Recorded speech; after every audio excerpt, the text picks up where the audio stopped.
देखो बच्चों, next point है तटस्थता मानचित्र या इंडिफरेंस मैप।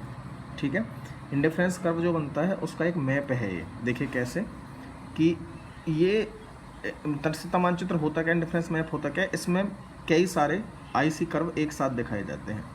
ठीक है, कह सकता हूँ मैं आईसी का क्या होता है, ये ग्रुप होता है एक तरह से। इंडिफरेंस कर्व का क्या होता है, ये ग्रुप होता है। तटस्थता वक्र का एक समूह होता है। ठीक है, जैसे कि मान के चलिए यहाँ पर हमने क्या लिया था, पहले ऑरेंज लिया था, ऑरेंज ले लेते हैं, और यहाँ पर क्या लेते हैं, एप्पल। ठीक है, तो आईसी कर्व की शेप कैसी थी, कुछ इस टाइप से थी। ठीक है, ये आईसी कर्व हो गया। अच्छा, मैप में मैंने क्या बताया है, इसमें बहुत सारा ग्रुप है एक तरह से आईसी का, तो ग्रुप में कई सारे बनेंगे। एक ये भी आईसी है, शेप वही आएगी, और एक ये आईसी है। ठीक है, IC1, IC2, IC3 और बना सकते हो आप, किताब में 3 है, आप 4 बना लो, कोई टेंशन नहीं है। IC4 इसमें बताया क्या है वो समझो ध्यान से। देखिए, जब ये आईसी कर्व बना था तो डेफिनेटली ये शेप आई होगी। समझ रहे हो मेरी बात? अरे यही तो कॉम्बिनेशन बने होंगे 4। जब दूसरा वाला बना होगा तो ये कॉम्बिनेशन बने होंगे,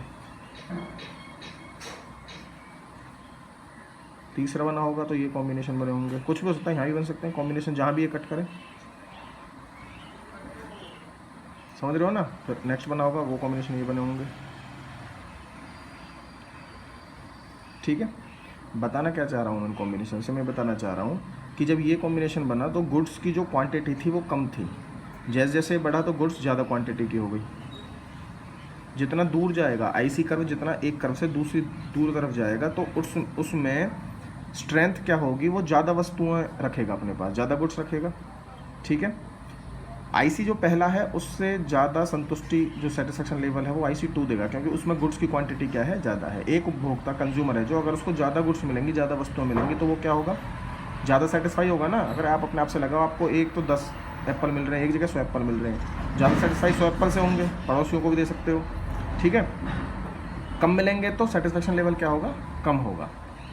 ठीक है ना भाई, इस आईसी पर बजट लाइन अलग होगी, इस आईसी पर बजट लाइन अलग होगी, इस आईसी पर बजट लाइन अलग होगी। ठीक है, क्योंकि पैसे की रेंज ज़्यादा होती जाएगी तो हम सेटिस्फेक्शन लेवल उतना बढ़ा देंगे, ज़्यादा गुड्स मिलेंगे हमें।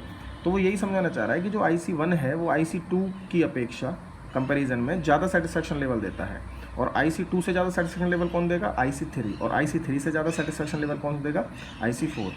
मैंने और एक एग्जांपल देता हूँ, मैंने आपको बताया था जो कर्व राइट साइड शिफ्ट होते हैं वो कर्व बढ़ते हैं, इंक्रीज़ होते हैं। तो अगर कर्व इंक्रीज़ होगा तो सेटिस्फेक्शन लेवल भी क्या होगा, इंक्रीज़ होगा, संतुष्टि का स्तर भी क्या होगा, ज़्यादा होगा। और कर्व लेफ्ट साइड आएगा, उल्टे हाथ की तरफ डिक्रीज़ होगा, तो सेटिस्फेक्शन लेवल क्या आएगा, कम होता चला जाएगा, संतुष्टि का स्तर कम होता चला जाएगा। कैसे, IC4 पर जो सेटिस्फेक्शन लेवल है, संतुष्टि का स्तर है, वो IC3 से ज़्यादा है, इसका मतलब IC3 पर कम है। IC3 से कम किस पर मिलेगा, IC2 पर। IC2 से कम किस पर मिलेगा, IC1 पर। जैसे जैसे राइट साइड शिफ्ट हो जाएंगे, संतुष्टि का स्तर भी बढ़ता चला जाता है। ठीक है, तो आईसी कर्व यही समझाता है, ये एक विशेषता भी है इसकी एक। ठीक है, क्लियर है? अब हम आईसी की इंडिफरेंस कर्व की कैरेक्टरिस्टिक्स पढ़ते हैं, आईसी की विशेषताएं। ठीक है, देखिए आईसी कैरेक्टरिस्टिक्स। ठीक है, या फिर इसके और हम क्या ले सकते हैं, आईसी की प्रिंसिपल्स। ठीक है, जिन पर टिका हुआ है, विशेषताएं या फिर सिद्धांत। ठीक है, पहला क्या बनता है, पहला क्या है, left to right downward slope होता है, तो लिख सकते हैं ऊपर से नीचे की ओर ढलान, और ऐसे ढलान को क्या कहते हैं हम, ऋणात्मक ढलान। मैंने आपको पहले बताया था, ऋणात्मक ढलान। ठीक है, मैं इंग्लिश में बता रहा हूँ साथ के साथ, कैसा होता है, लेफ्ट टू राइट या अप, ऊपर से नीचे, up and down, downward slope.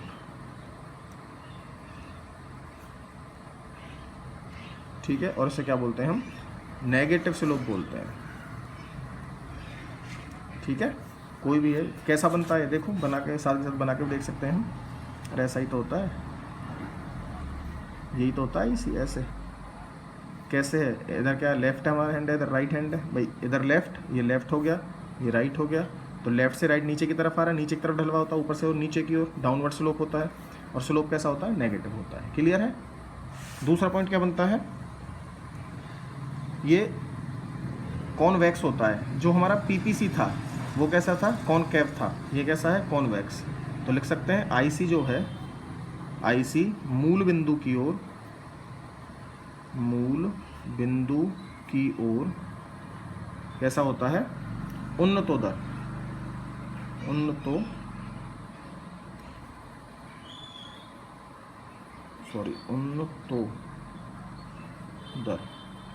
होता है।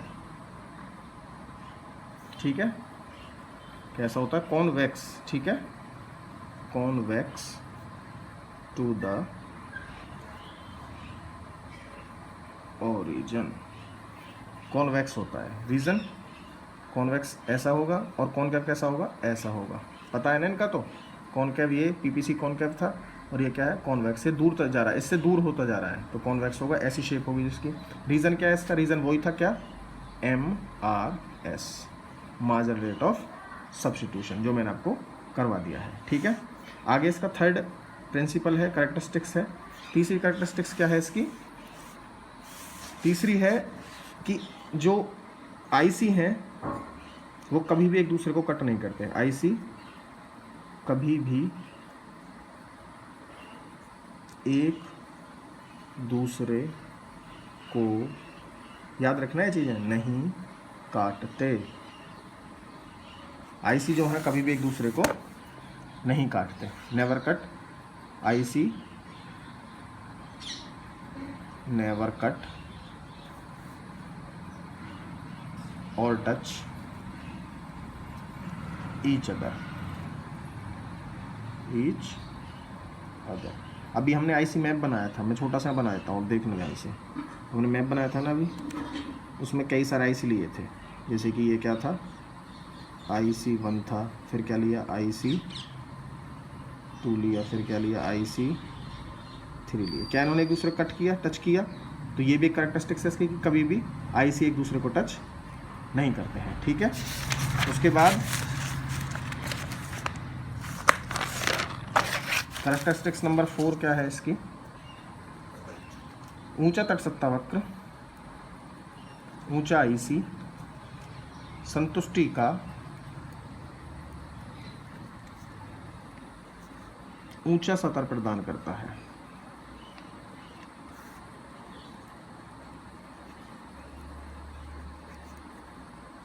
ठीक है, मतलब हायर आईसी गिव या और रिप्रेजेंट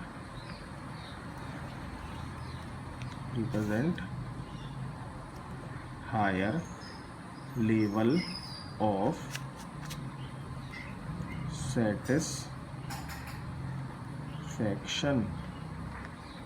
ठीक है, ऊंचा आईसी कर्व संतुष्टि का उच्च स्तर प्रदान करता है। हायर आईसी गेव और represent higher level of satisfaction. मैंने अभी डिफरेंस मैप में ये चीज़ समझाई थी कि जैसे जैसे IC right hand side shift होते चले जाएंगे तो वो सेटिस्फैक्शन लेवल ज़्यादा देते चले जाएंगे। IC1, IC2, IC3।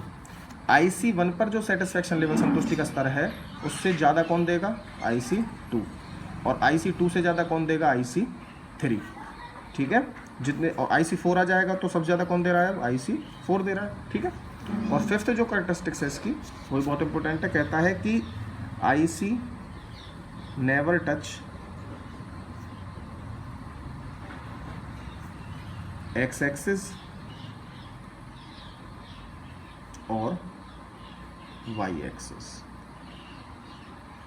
ठीक है, बताओ आईसी ने, ये कौन सा था, ये कौन सा, ये एक्स एक्सिस था और ये कौन सा था, वाई एक्सिस। क्या इसने कभी एक्स एक्सिस या वाई एक्सिस को छुआ है किसी ने भी, और बना लोगे सर, कभी भी।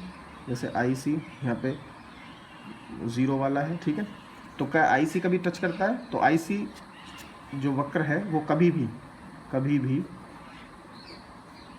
एक्स अक्ष या वाई अक्ष को नहीं छूता।